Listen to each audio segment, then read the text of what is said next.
You ask Tiger to solve.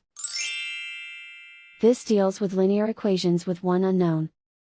The final result is m equals -30.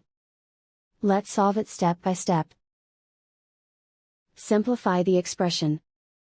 Expand the parentheses. Simplify the arithmetic.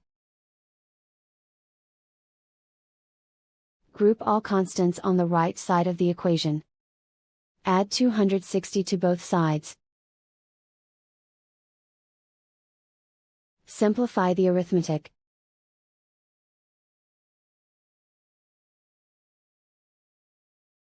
Isolate the m. Divide both sides by 20. Simplify the fraction. Find the greatest common factor of the numerator and denominator.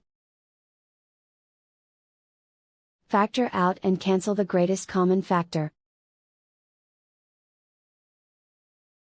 And so the final result is m equals -30.